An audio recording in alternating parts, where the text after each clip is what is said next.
All right. We are online reviewing for tomorrow's final exam. If you guys have questions or concerns, please post them in the chat section and I'll answer your questions. Section and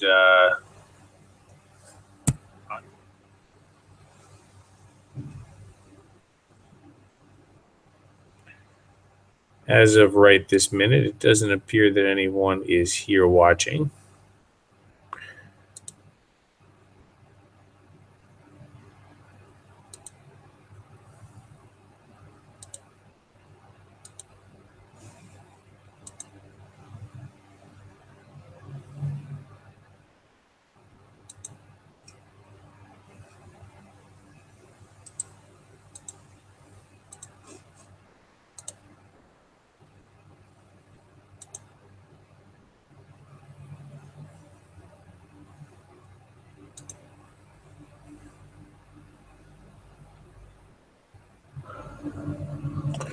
I'm going to stay on here till about 3:30. Try to answer any of your questions. 3:30, 4 o'clock, something like that.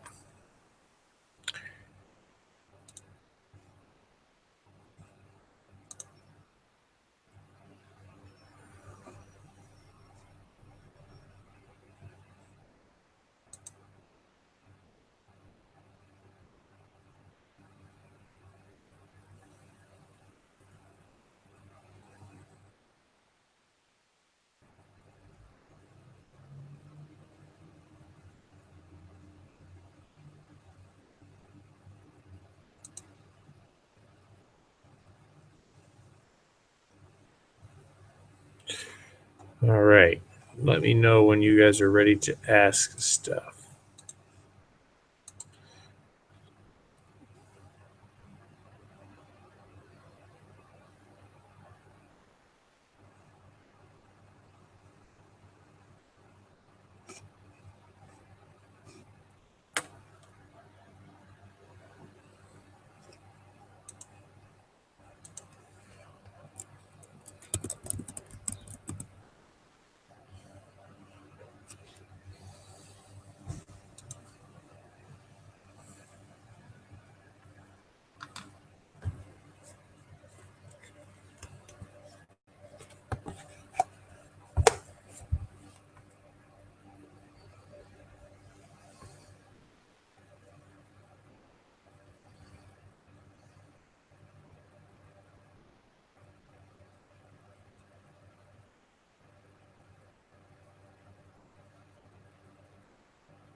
Anila asked about Reconstruction. All right, let's take a gander at Reconstruction.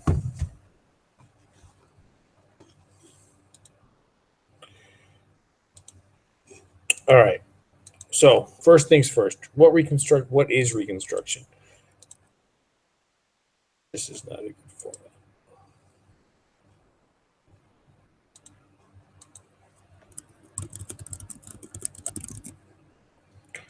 Reconstruction is the time period after the Civil War when the United States had to rebuild.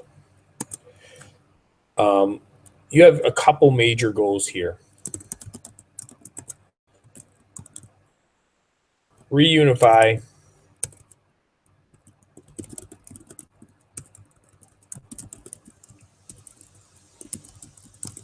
the North and the South into a unified country. Rebuild the southern states. We're talking about both the governments and the physical structures.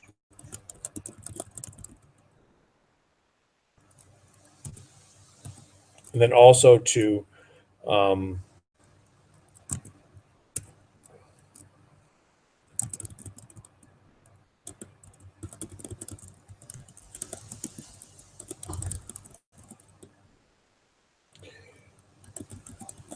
freed slaves to become, the United States wanted freed slaves to become independent citizens, or not independent slaves, independent citizens. Now, there were a couple different plans for rebuilding the South, and I guess probably the best way to think of, if you think of the South,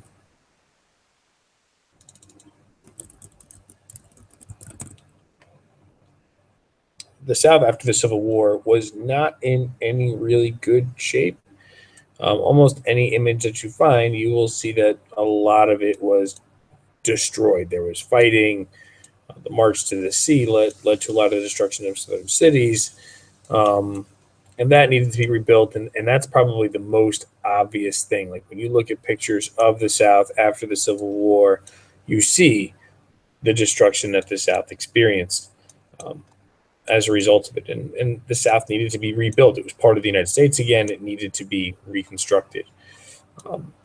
It's important to remember, though, also that the southern states, when they seceded, when they rebelled and left the United States, they created their own state governments, and they were all based in slavery, or based on maintaining the institution of slavery in those individual states, and maintaining an economy that was based in slavery, and keeping African Americans subjugated to white people. And that's an important thing to remember when we're thinking about during Reconstruction.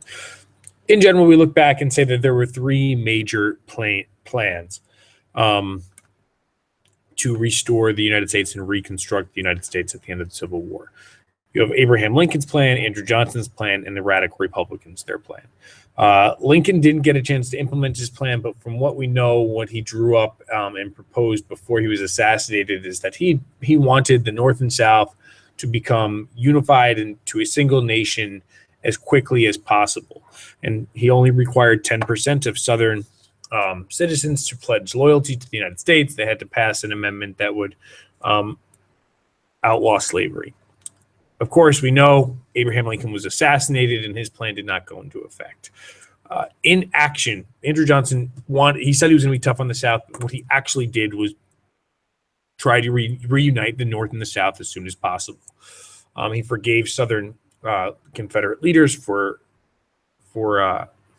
seceding from the Union. He allowed them to retake posts in the military, or in the military and in the government, and he allowed them to take back their land and their plantations. He basically allowed Southern states to rebuild themselves. He also had a provision that Southern states had to create new state constitutions that outlawed slavery, and he approved all of those Southern state constitutions very, very quickly.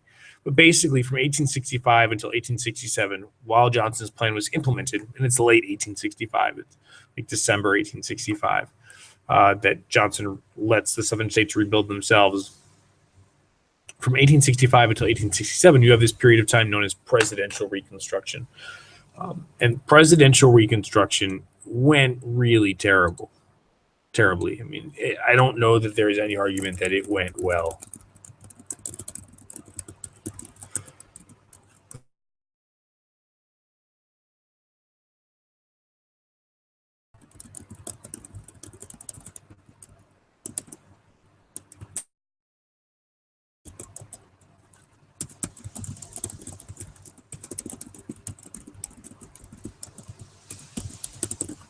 Basically, the Southern states, at the conclusion, or as a result of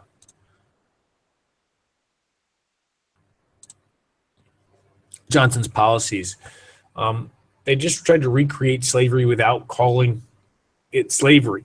They put Southern freed slaves into subjugation again, forced them to work for white people, didn't allow them to live in the same towns or areas, segregated living spaces. They basically had different sets of rules and laws for black people versus white people.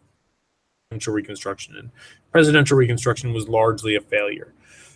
As a result of that, Republicans in Congress had these ideas before Andrew Johnson's plan went into place, but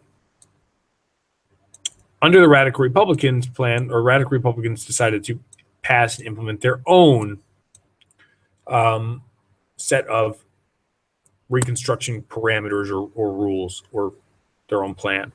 Many northern radical Republicans were very actually angry at southern states for trying to secede from the Union, and they sought to punish uh, the southern states and didn't really trust the southern states to rebuild their governments on their own. And that made a lot of sense, especially given the fact that the southern states were not interested in any way, shape, or form in really fixing the South at the end of the Civil War. So the radical Republicans basically divided the South into a series of military districts. Instead of being independent states, the southern states were divided into different territories. Let me pull up an image of it.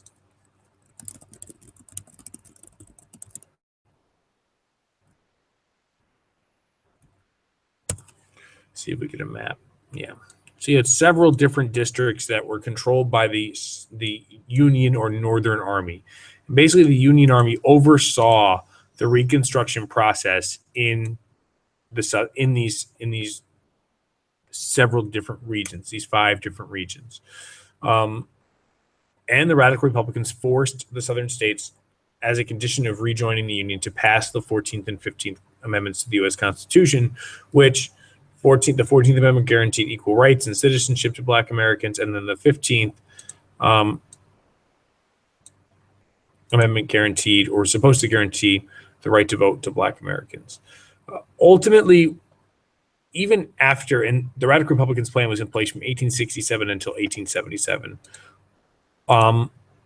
largely, historians agree that given the goals of Reconstruction, it was a massive failure.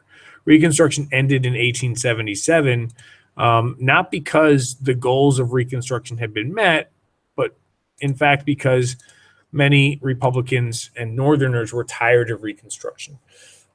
During Radical Reconstruction, for example, the Ku Klux Klan developed as a way to scare or prohibit or terrorize people from exercising their new rights. Reconstruction didn't go easily. There were economic issues that the country experienced in the 1870s that also led Americans to become disillusioned with Reconstruction and they wanted Americans to focus more on fixing, or the Americans wanted the government to fix on fixing problems that went along with industrialization, and not so much fix the problems that existed in the South that caused the southern states to secede from the Union. In 1877, as a result of a presidential election, a compromise, the Radical Republicans agreed to end Reconstruction in exchange for Southern Democrats voting for Rutherford B. Hayes to be the next president of the United States. At the end of Reconstruction, again, we say that largely it failed because the goals of Reconstruction hadn't been met. Like the Southern economy didn't ever rebuild to move away from farm labor and agriculture. The Southern states really didn't start to industrialize in any meaningful way until, in some cases, the New Deal. During the Great Depression, later in the Great Depression. Many Black Americans did not receive the opportunity to exercise the equal rights that had been promised to them in the 14th and 15th Amendments. You guys know that as a result of the Plessy versus Ferguson case,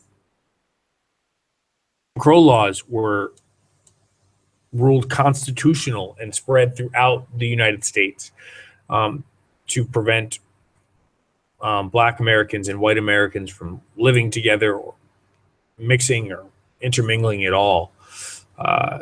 Created a lot of inequality throughout the United States. Set up a culture in which Black Americans were subjugated or second-class citizens, and that's all a result, or those are all things that happened after Reconstruction. 15th Amendment was also initially wildly successful. Black Americans and voted in huge numbers initially. However, as the Union Army left the South and Reconstruction ended, the Southern governments found ways to deny Black Americans the right to vote by implementing poll taxes and literacy tests to prevent Black Americans from voting. And that's the story of Reconstruction. That's basically the entire thing. Reconstruction was supposed to rebuild the South at the end of the Civil War, and it failed miserably. The South wasn't rebuilt in any meaningful way at the end of the Civil War. The Civil War, the issues that brought about the Civil War in a lot of ways, lasted well into the 1950s and 60s. And in some cases, some of the vestiges still exist, or the remnants or leftovers are still there today. Let's see more questions. We started off with a downer. That's the only one so far. So that's all of Reconstruction. Can't think of anything else off the top of my head that I need to go over for Reconstruction. We know Lincoln wanted to restore the Union as quickly as possible, and that at the end of Reconstruction in 1877, Jim Crow laws were enacted that led to segregation throughout the South, and Black Americans had their rights denied in other ways as well.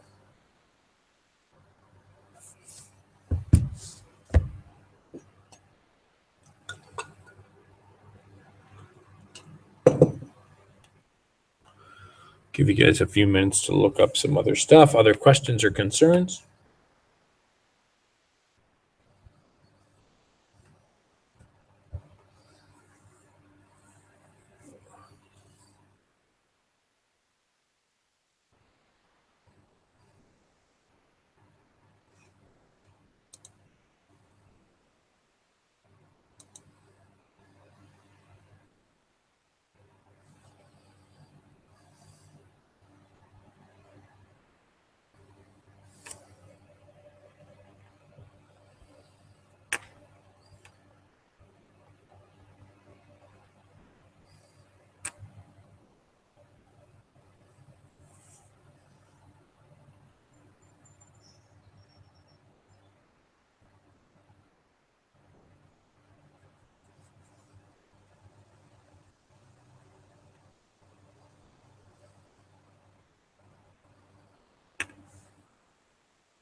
World War II stuff, sure.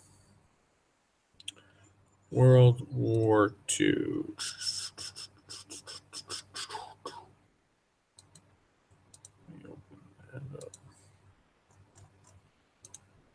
What's the Great Depression? Well, we can't talk about the Great World War II without talking about the Great Depression.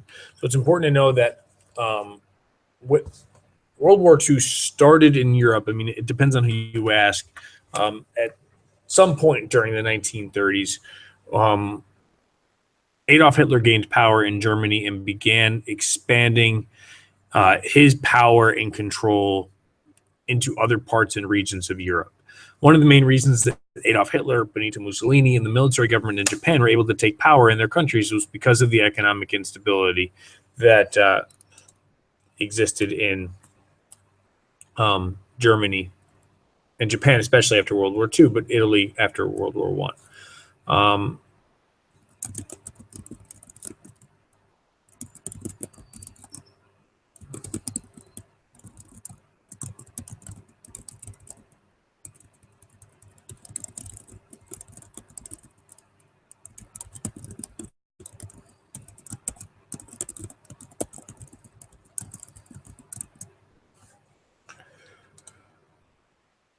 It's New Deal stuff. So Mussolini, Hitler, and the military in Japan all gained power as a result of instability caused by World War II. And these military dictators, authoritarian fascist dictators, sought to increase their power not only in their country but internationally by expanding their nations into other countries' borders. So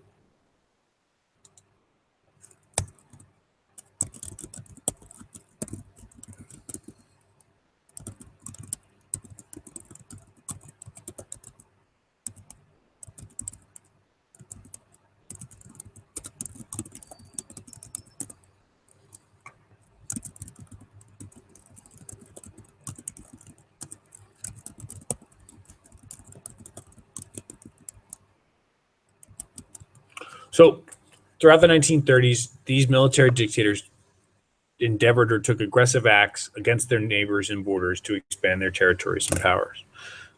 Germany took parts of Austria and Czechoslovakia. Japan invaded China, and Italy invaded Ethiopia. Depending on where you live, you two started when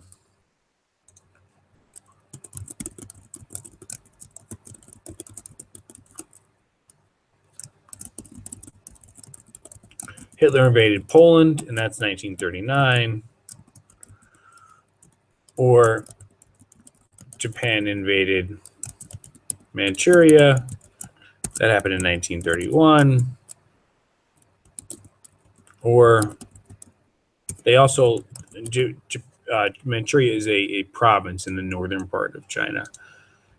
Japan also launched a full-scale invasion of Japan. Japan launched a full-scale invasion of China in 1937. So those are, generally speaking, any one of those 3 times or years is the start date for World War II. And World War II is caused primarily because of military dictators, those fascist dictators taking power in Italy, Japan, and Germany. You can read some of the specific individual factors that contributed to their rise in each place. Like Italy, you see Mussolini rise to power as a result of the failure of the Italian government to adapt at the end of World War I, to fulfill its promises for entering World War I, and also the economic instability that existed in Italy at the end of World War I as well, a high unemployment, striking workers. In Japan,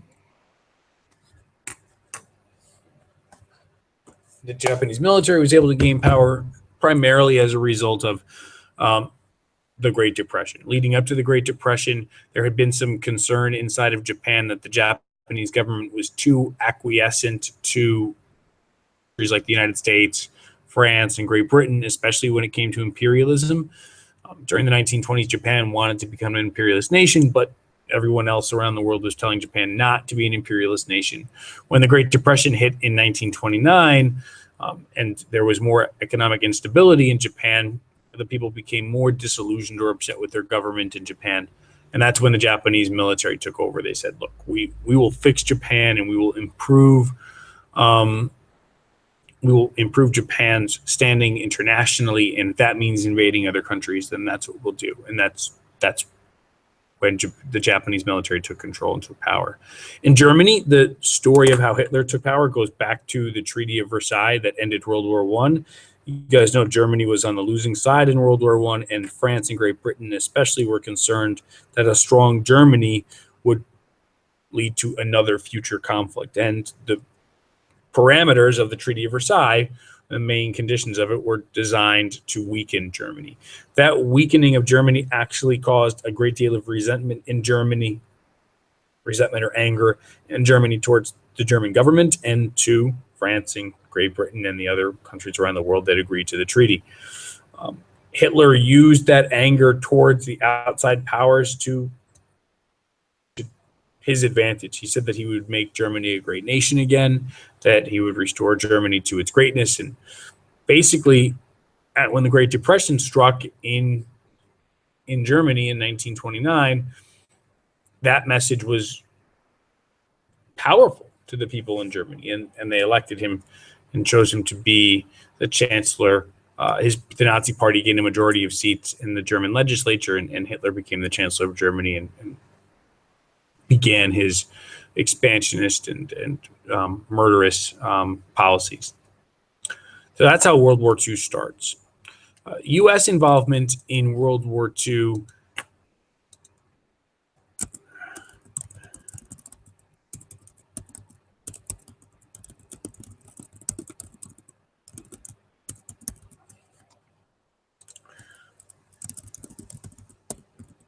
is, I guess it's complicated, but not complicated. Like as World War II was brewing or starting in Europe, the United States proclaimed neutrality.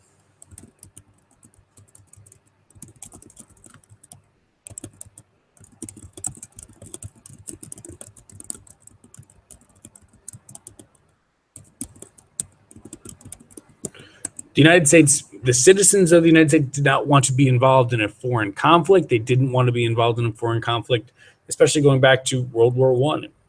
Fighting in Europe's wars were incredibly terrible, especially because the United States really didn't have all that much influence on starting World War I or World War II. Like they weren't directly involved, especially in World War I, starting in any way, shape, or form. and they didn't want to be involved in fighting that was taking place across the Atlantic Ocean. So during the 1930s, there were a number of neutrality acts that the U.S. government passed, that Congress passed, that basically said, well in advance, the United States will not be involved in any war that is going on in Europe in any way, shape, or form. The United States wouldn't trade with belligerent nations. Belligerent nations are ones that are fighting in a war. The United States wouldn't load money to belligerent nations. That U.S. citizens wouldn't travel on the boats. Belligerent nations. That the United States was going to stay out of the war entirely. However,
so when World War II actually broke out, the United States basically threw their support 100% behind the British without sending troops or engage in an active combat role. The United States said that they would be loyal to Great Britain in the war, and that at the end of World War II, the United States would help kind of rebuild the world at the end of World War II without taking any territories. And then the United States went even further and basically lent Great Britain a number of destroyers, which are naval battleships, naval ships, for the British to use, and then later on authorized the sale of other military goods and supplies to Great Britain in their fight against. The United States did all of this. They Roosevelt at the time said the United States was neutral, but at the same time, it's clear that they weren't neutral. They were only neutral in the fact that they wouldn't send troops to fight in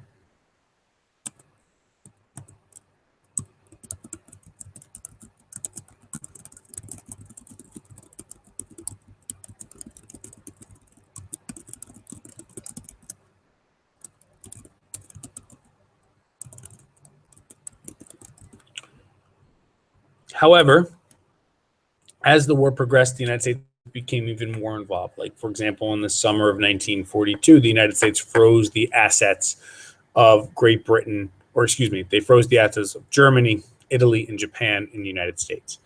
The United States also instituted a trade embargo with Japan. And in December of 1942,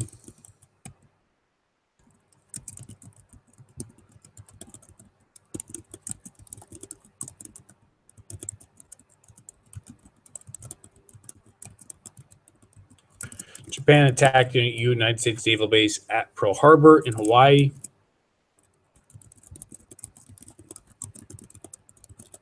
And the United States declared war the next day. So the United States entered the war, helped and aided the Allied powers in winning. Like, the United States entering the war didn't like decisively swing the tide to the Allied powers initially. In fact, that a lot of the reason that the United States and the Allied powers are able to win World War II is because the Soviet Union was able to withstand the German Blitz and started to push the Germans back from Eastern Europe into Western Europe. The United States and then the United States and the British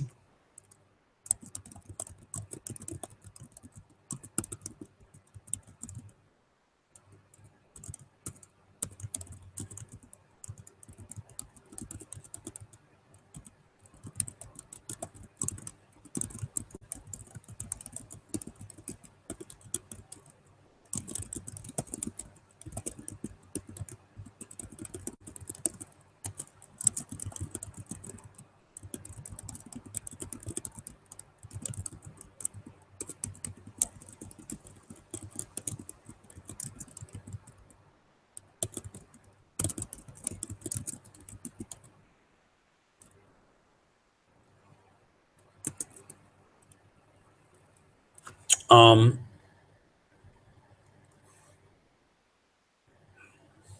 the United States, British, and Canadian forces, I hope I'm not leaving somebody out, were they launched the D-Day invasions to force Germany to fight a two-front war. Germany was fighting Russia, the Soviet Union in the east, and now the United States, the British, and the Canadian forces to the west. That ultimately led to Germany having to surrender at the end of World War II. The United States used an island hopping strategy to defeat the Japanese in the Pacific. The United States also utilized atomic bombs in August of 1945 to defeat the Japanese and ultimately forced the Japanese to surrender. And as a result, the Allied powers won World War II.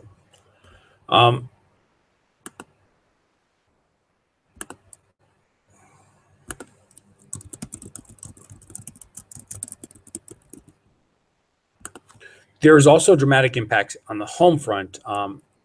When it's something that we don't experience very much today, but in and during World War I and World War II, dedicate a lot of its national resources to fighting World War II. So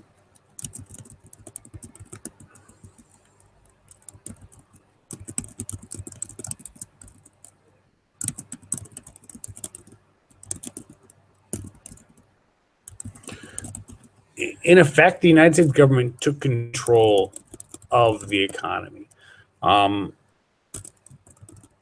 created the War Industries Board,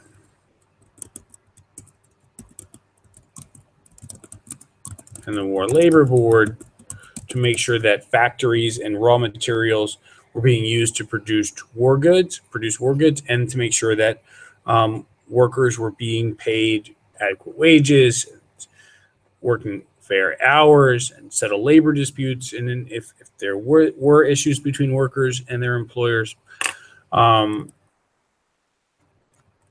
the United States government took an increasingly active role in shaping the U.S. economy during World War II.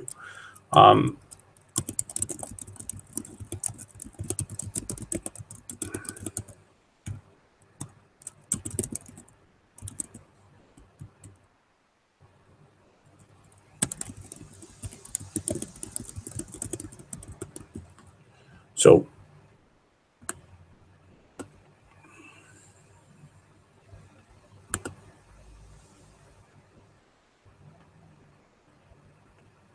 the United States government also implemented like legitimate forced rationing, or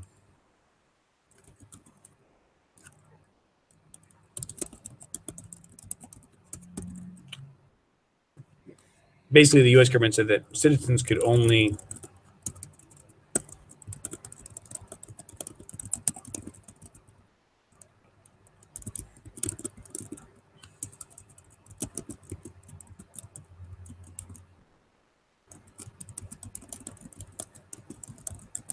for example, some goods that people had to buy were like milk, meat, and sugar. They only, or gasoline.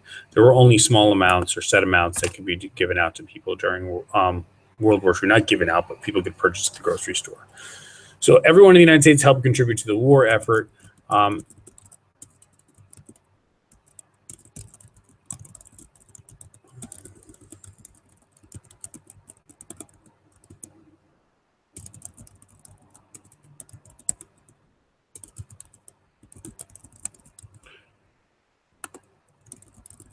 African Americans and women's worked in factories and in manufacturing jobs that were vacated by men who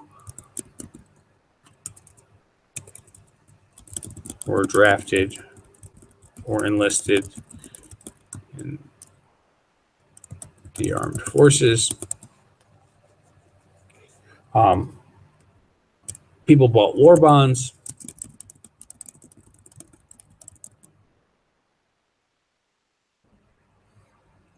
All in an effort to either to help the United States win or to fight the Axis powers in some way, shape, or form.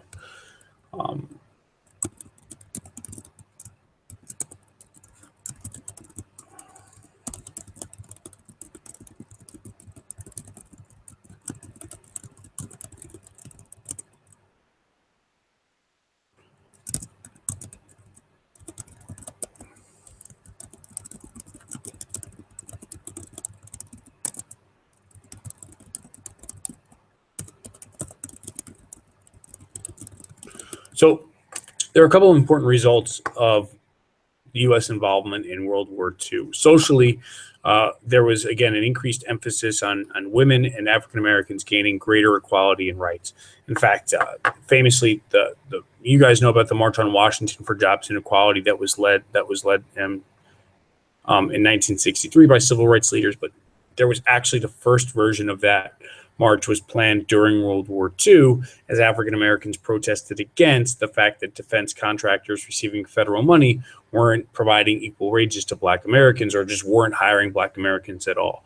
And the U.S. government during World War II sided with African American workers to guarantee and ensure that they would be treated more fairly time of war in this wartime economy. Other labor gains were made during World War II as well. The government supported workers when settling labor disputes for higher wages, shorter hours, for increased compensation, shorter hours, safer conditions. Ultimately, also as a result of World War II, the United States came out of the Great Depression. Like the New Deal played an important role in helping to fix the U.S. economy in the long term and to alleviate suffering during the Great Depression for those that were unemployed. But the New Deal didn't fix the Great Depression. The thing that fixed the Great Depression was the increased demand for products by the U.S. government and by foreign governments that jump-started U.S. manufacturing in the United States. And when we look at unemployment charts or wage earning charts, we can see that wages went up and that unemployment went down because World War II started and the United States became more involved in the war effort.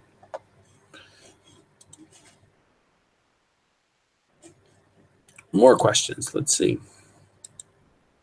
All right, so that's all. That's just about everything I can think of for World War II. Let me think if there's anything else.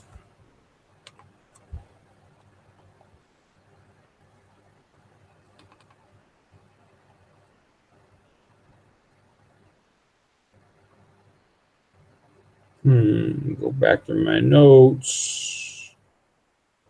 Of course, at the end of World War II, a new conflict was born. I think the big question was how to rebuild the world at the end of World War II. The Soviet Union had a different idea about how to rebuild the world. The United States and Great Britain, and that's where we see the beginning of the Cold War.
Of course, these differences in ideologies at the end of World War II, the fact that the United States and Great Britain, they thought that the world would be best with democratic governments, and then along with democratic governments, capitalist economies being established throughout the world.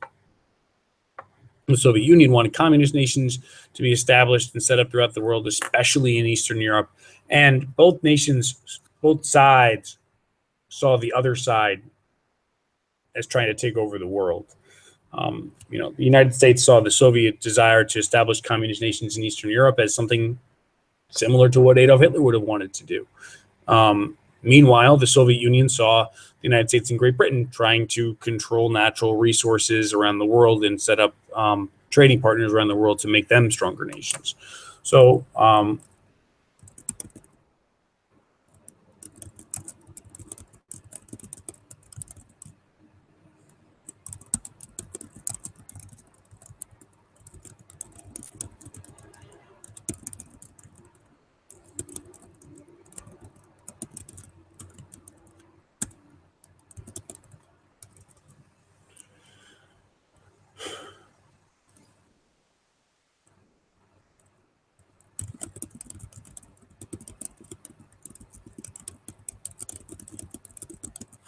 So because neither country trusted each other and their actions looked sinister to each other, the Cold War started.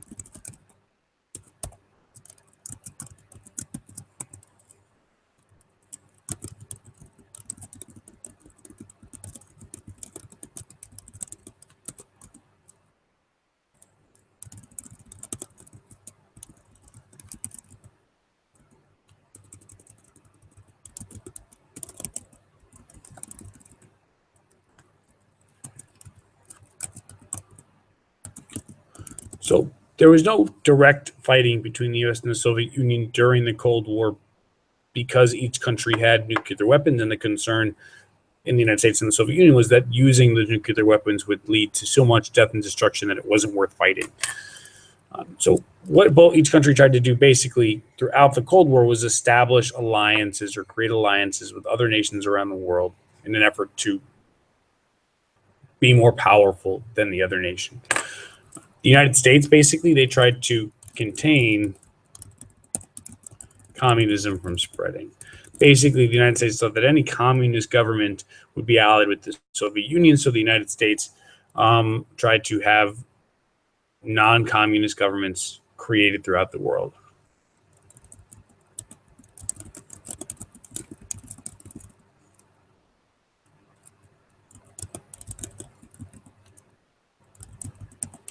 And I wrote encourage nations to become non-communist, and encourage is a broad term in this case.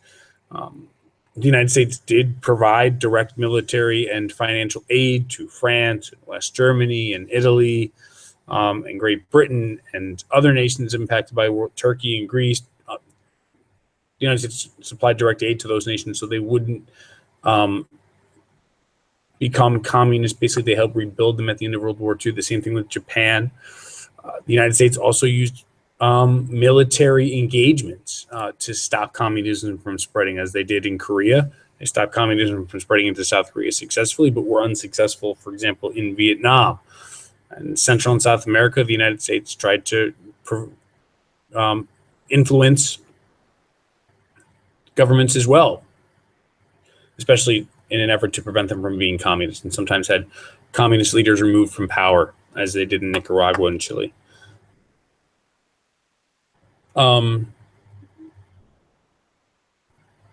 That's the crux of the Cold War, that the United States and the Soviet Union tried to compete with each other to form military alliances and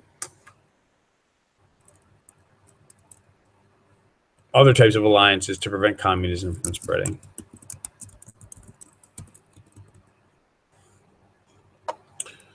Let's see, more questions. Nope, that's not the right screen. All right. So it's about 3:15 right now. Right now, it looks to me as though there are about 4 people on this stream, which is not a lot. So I'm going to, and people are only watching for about 8 minutes at a time. I'm going to let this go for a few more minutes. If I don't have any more questions, then I'm going to sign off a little bit early. If you guys have questions or concerns, tell me at any time, and I'll get back to you. I'll see you guys tomorrow for the test as well. I'm going to see if there's any more questions. I'm not going to say anything for a few minutes, get a drink of water. If there's more questions when I come back, feel free to answer them, and then otherwise I'll probably be off right around 3:30. All right.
All right.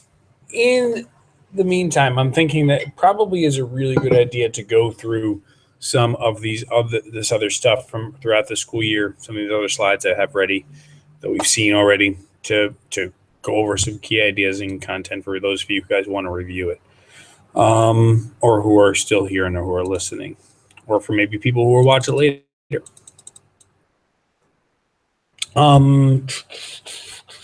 So we talked about Reconstruction already, so we can move beyond that. We know that the United States began westward, expanding into the western part of what is today the United States in the early 1800s, expanding and beyond the Mississippi River with the purchase of the Louisiana Territory, and then later on acquiring territory from Mexico and the Mexican American War, and also annexing Texas and negotiating a treaty.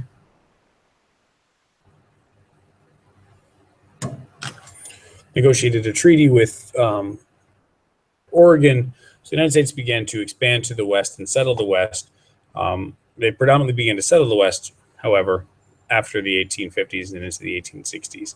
One of the major reasons that the United States and people began moving on to the West in settlement was the Homestead Act. The Homestead Act was passed during the Civil War and encouraged Americans to move west by giving away basically 160 acres of land. Of course, you guys know there are a lot of positive and negative results of westward expansion. Some positive results are that the territory became settled for American settlers. American business and commerce was expanded because it acquired new territories that were able to be farmed.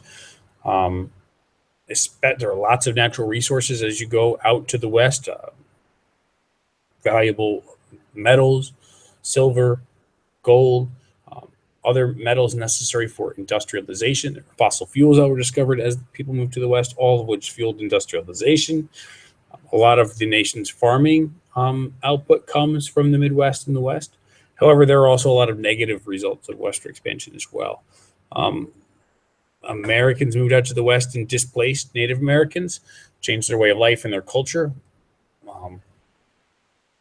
In the best case scenario, or the worst case scenario, killed many Native Americans and forced them to move off of their territories. Moving to the West also brought problems, and there were a lot of other reasons that people moved to the West, include freed slaves in the 1870s moving to Kansas to avoid racism and mistreatment in the South.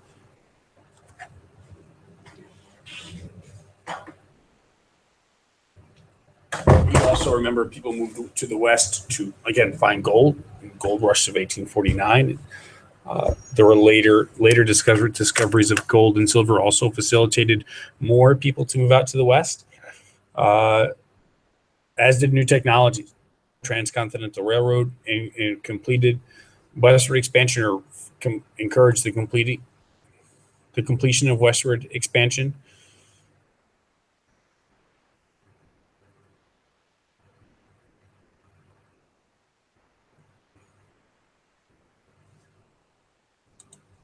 But there were negative results as well. There were also problems for the people who moved out to the Midwest.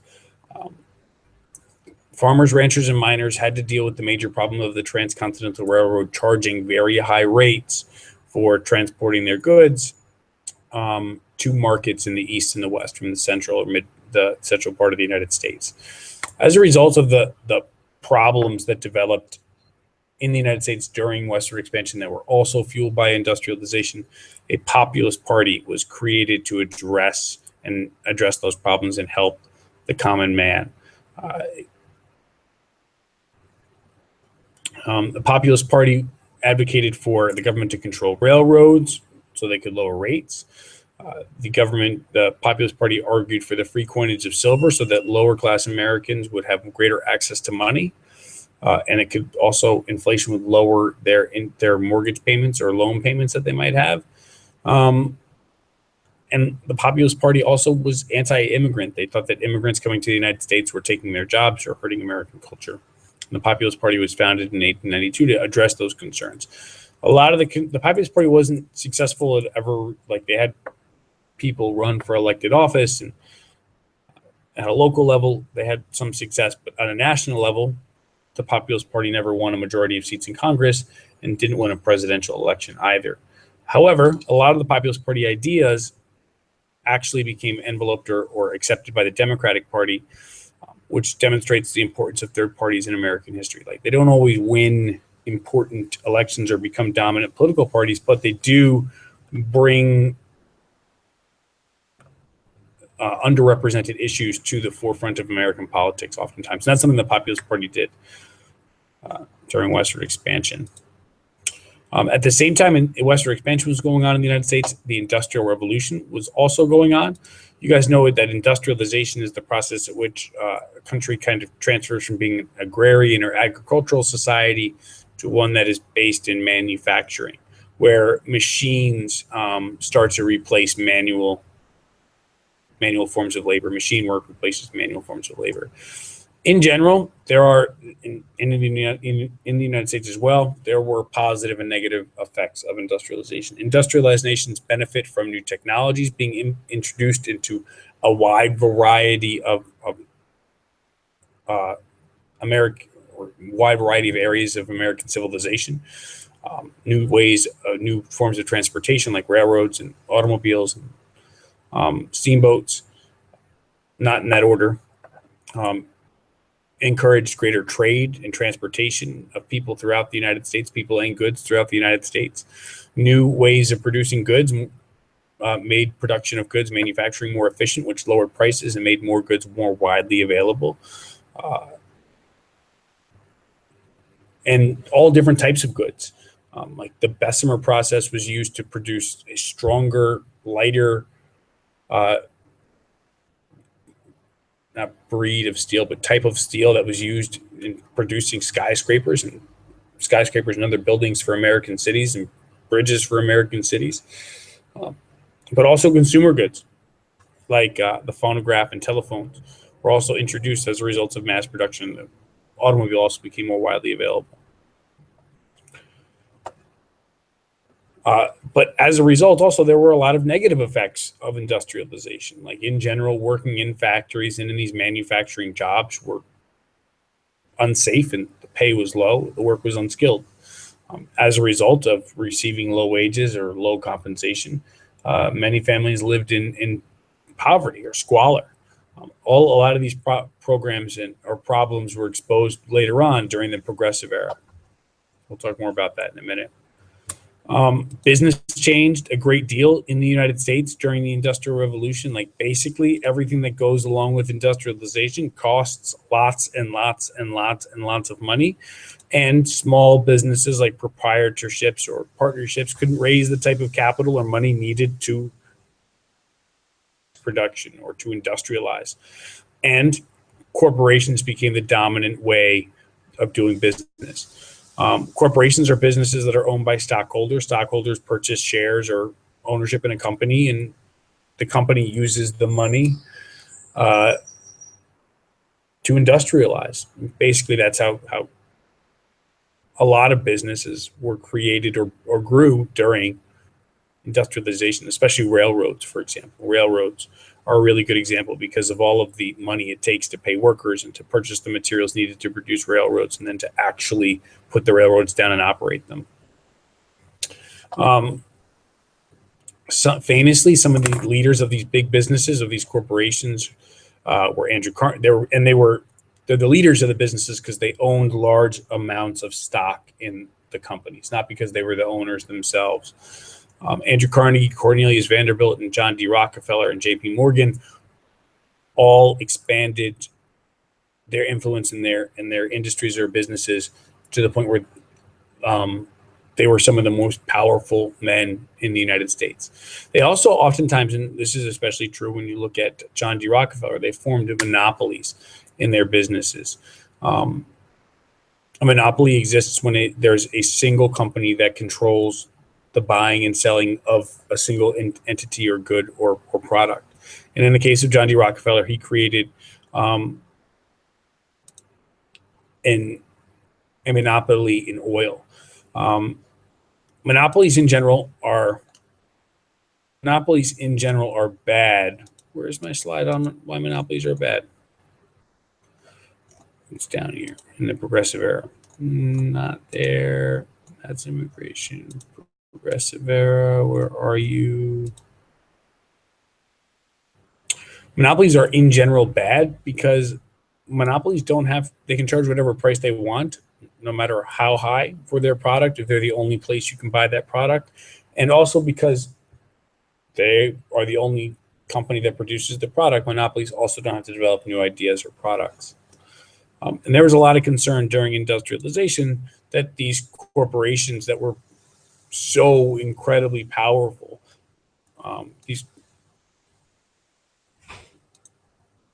these corporations, because they controlled so much of the economy, were becoming too powerful. And that's what this cartoon demonstrates, that Standard Oil was becoming more powerful than even the federal government, is what you can see the cartoon is trying to highlight in this cartoon here. During this time period, during industrialization in general, the U.S. government was laissez-faire. They had a laissez-faire policy towards the U.S. economy. That means they didn't really get involved. They wanted the businesses to make their own rules and laws and about how to run their business, and the U.S. government wasn't going to make rules and laws to govern their businesses. And as a result, that's where we see the poor working conditions and the very low compensation for workers. The United States also experienced massive amounts of immigration during industrialization. New wave immigration. New wave immigrants came from southern and eastern Italy, most of the time to participate in industrialization in the United States, sometimes to acquire land and territory. New immigrants from South and Eastern Europe were in general very different from the old immigrants of Northern and Western Europe. Southern and Eastern immigrants were in general Catholic or Jewish, whereas the older immigrants that had already been living in the United States in general were Protestant. Along with cultural differences and differences that fueled a great deal of resentment and toward new immigrants that came into the United States during the late 1800s and early 1900s. And cities grew a great deal as a result of the Industrial Revolution. Now, you also know that in general, workers also did respond to the terrible working conditions and the low pay by or protests, not really riots. Sometimes they broke into riots, but they organized protests against their conditions and to organize or to lead union organizing efforts. You guys know that some of those labor strikes and protests were the Great Railroad Strike of 1877, the Homestead Steel Strike, the Pullman Railroad Car Strike, both of which happened in the 1880s and later 1800s. And then also there was a riot in Haymarket Square as workers protested against the fact that in Chicago, a lot of businesses, they had longer work days than 12 hours, and the workers wanted an 8-hour workday. But those are examples of workers being angry or upset with their conditions and then trying to organize and fix their conditions. It's an example of labor unrest. As a result of industrialization in the United States, the Progressive Era came about.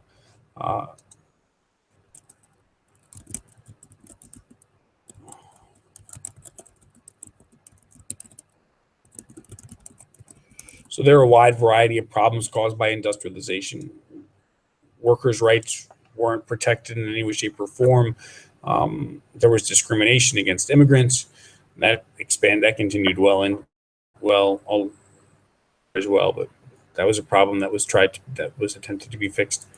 There were poor living conditions for many people in the United States that were working in factories, or for immigrants that just came over to the United States. In general, the Progressive Era was about trying to fix those problems by increasing government involvement in the economy to guarantee or protect workers' rights.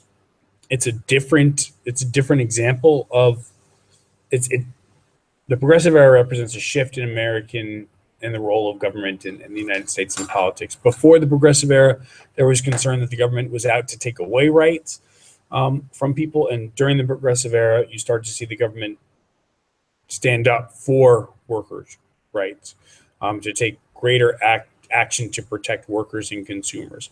You see that with the passage of the Pure Food and Drug Act, for example. The Pure Food and Drug Acts were enacted after Upton Sinclair wrote The Jungle. The Pure Food and Drug Acts basically said that the government could inspect, in the Meat Inspection Act of 1906. The government said that the law said the government had the right and authority to inspect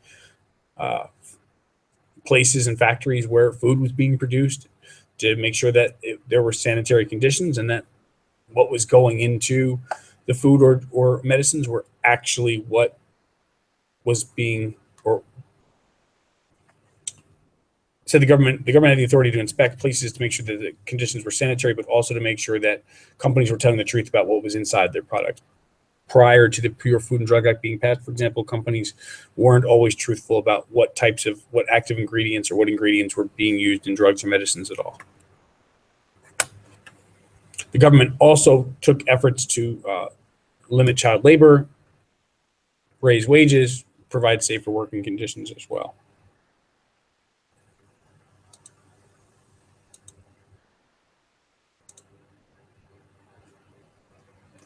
Teddy Roosevelt, being a trust buster, is an example of the U.S. government becoming more involved in the economy as well, using the Sherman Antitrust Act and later the Clayton Antitrust Act to break up the big businesses and monopolies that many feared were becoming too powerful. Another major effort of the Progressive Era was giving voters greater voice in government. Some states implemented reforms such as the initiative, the referendum, and the recall to give voters more power in the lawmaking process. The United States also, during industrialization, became an imperialist nation.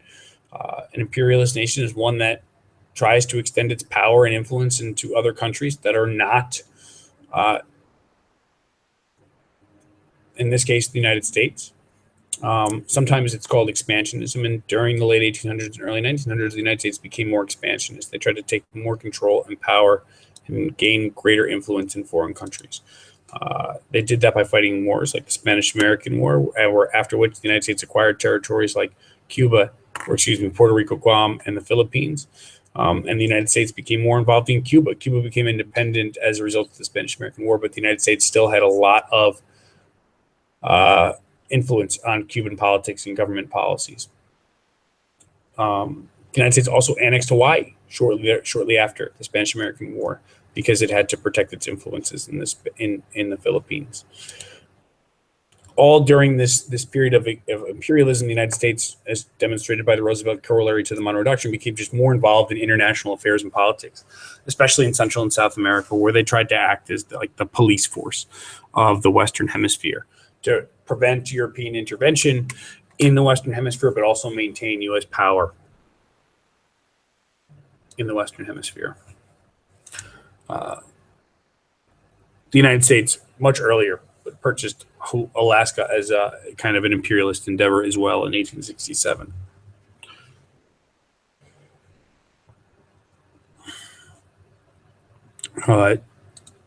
World War I started in 1914 in Europe.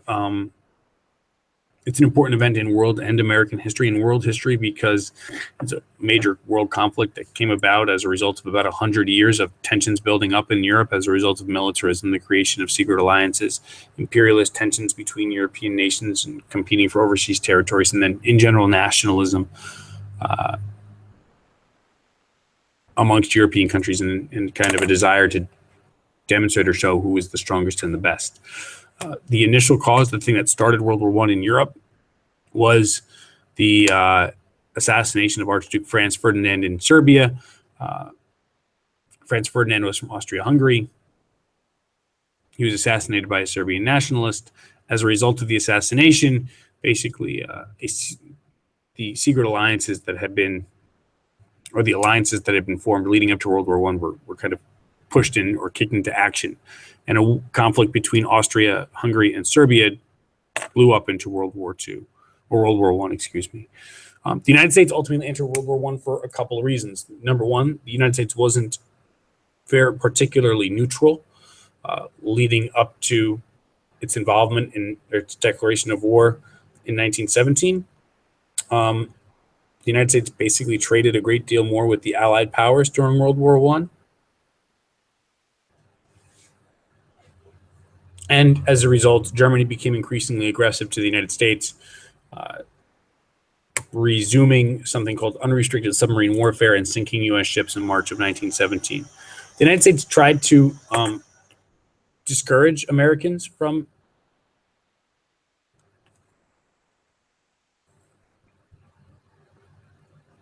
the United States tried to remain neutral as much as possible leading up to World War I, but or at least urged Americans to be neutral while U.S. businesses weren't particularly neutral at all. At the end of World War I, the Treaty of Versailles was passed to end World War I. The Allied powers won World War I basically as a result of mutiny in this amongst the Central Powers against their governments. They were tired of fighting in the trenches. World War I was a terrible war to fight in, and across Europe, Germany, Austria-Hungary, Russia wasn't part of the Central Powers, but they also experienced it. The Central Powers governments mutinied, where their soldiers mutinied against their governments and demanded surrender or leave World War I. At the end of World War I, though, the Treaty of Versailles was established or was created to try to keep a lasting peace in Europe. The Treaty of Versailles, unfortunately, also tried to keep the lasting peace by making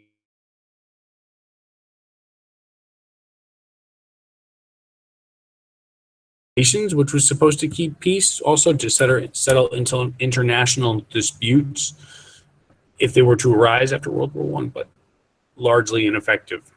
And World War II started eventually. All right, let me see if there's anything else I'm missing here. Let me go check to see if there's more questions first. Nope. All right. Then this will be the last thing I talk about. The Roaring Twenties were the subsequent U.S. Time period after World War I.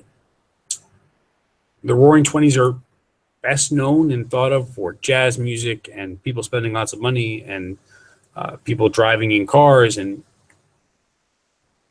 drinking, despite the fact that prohibition was in place in the United States during the 1920s. Those are the things that are most commonly thought of when we think about the 1920s. The Harlem Renaissance, especially, is a really good example of a positive event of the 1920s, kind of this rebirth and re-emphasis on African American culture in the United States. The idea that African Americans contributed to the growth of the United States, that Black Americans are proud to be Black and have and the Harlem Renaissance represents a reinvigoration of in amongst African Americans in African American cultures, and also a lot of Harlem Renaissance art, whether it be music, literature, or poetry, expresses that desire and hopefulness that eventually that there would be equality and an end to racism in the United States. But unfortunately, at the same time, that a lot of those positive things were happening in the United States during the 1920s. There were also negative things. There was increased nativism, discrimination against immigrants, prohibition, really, really poorly carried out, led to dramatic increases in crime, and no one actually, or there was actually less drinking in the United States during the 1920s as well. Prohibition, of course, being this policy that the United States had where no one could sell or produce alcohol in the United States. Totally unsuccessful. And then the U.S. economy was actually really, really weak. Factory workers and farmers didn't really experience the prosperity that we associate with the 1920s. And furthermore, there was on the stock market and in consumer spending, there was an overuse of credit, which made the U.S. Economy and the success of many businesses reliant upon people continuing to earn money in the future.